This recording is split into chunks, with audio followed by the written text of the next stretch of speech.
Hi guys, நம்ம கிச்சனில் இன்னைக்கு என்ன வீடியோன்னு பார்க்கலாம். நம்ம இன்னைக்கு கத்திரிக்காய் தொக்கு தான் பண்ண போகிறோம். சாப்பாட்டுக்கு, சப்பாத்திக்கு, தோசை, இட்லி எல்லாத்துக்குமே சாப்பிட்டுக்கலாம். வாங்க பார்க்கலாம்.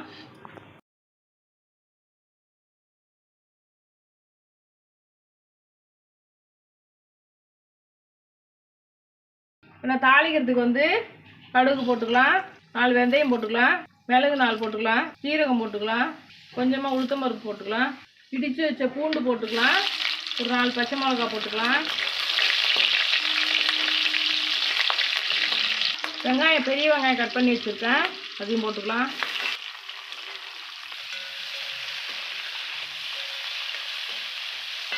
கருவேப்பிலை 4 போட்டுக்கலாம். வதங்கிச்சு, தக்காளி கட் பண்ணி வச்சுருக்கோம், அதையும் போட்டுக்கலாம். தேவையான உப்பு போட்டுக்கலாம். மஞ்சத்தூள் போட்டுக்கலாம். நம்ம பொடியாக கட் பண்ணி வச்சுருக்க கத்திரிக்காயை அது கூட சேர்த்துக்கலாம். தண்ணியில் போட்டு வைங்க, இல்லைன்னா கருப்பாயிடும். இது எல்லாத்தையும் நல்லா மிக்ஸ் பண்ணிவிட்டு ஒரு 5 நிமிஷம் மூடி வைக்கலாம்.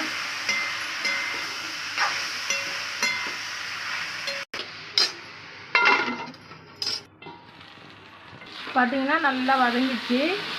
இந்த டைமில் நம்ம ஒரு 2-3 ஸ்பூன் போட்டுக்கலாம் காரப்பொடி, வெறும் மிளகாத்தூள். இது தனியா பொடி ஒரு 2 ஸ்பூன் போட்டுக்கலாம்.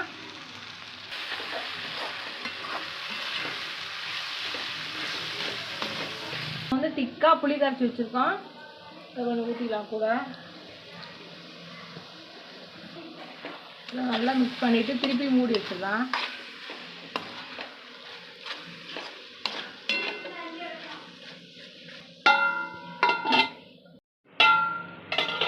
ரொம்ப சூப்பரான கத்திரிக்காய் தொக்கு ரெடி ஆகிட்டு, நீங்கள் எல்லோரும் ட்ரை பண்ணி பாருங்கள். நாங்கள் இது சாதத்து கூட தான் வச்சு சாப்பிட போகிறோம். நீங்களும் சின்ன பசங்களுக்கு வேணுன்னா காரம் கம்மி பண்ணிவிட்டு காலையில் ஸ்கூலுக்கு கட்டி கூட கொடுக்கலாம். இது ரொம்ப நல்லாயிருக்கும். சாதம் வச்சுக்கலாம். இப்போ கத்திரிக்காய் தொக்கு வச்சுக்கலாம். சுட சாதம் வச்சுருக்கோம், கத்திரிக்காய் தொக்கு வச்சுருக்கோம். நம்ம இது வச்சு பிசைஞ்சு சூப்பராக சாப்பிட போகிறோம். ரொம்ப அருமையான கத்திரிக்காய் இது.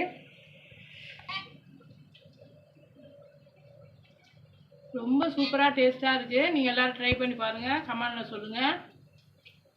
பாய் பாய். நெக்ஸ்ட் வீடியோவில் பார்க்குறோம். பாய் பாய்.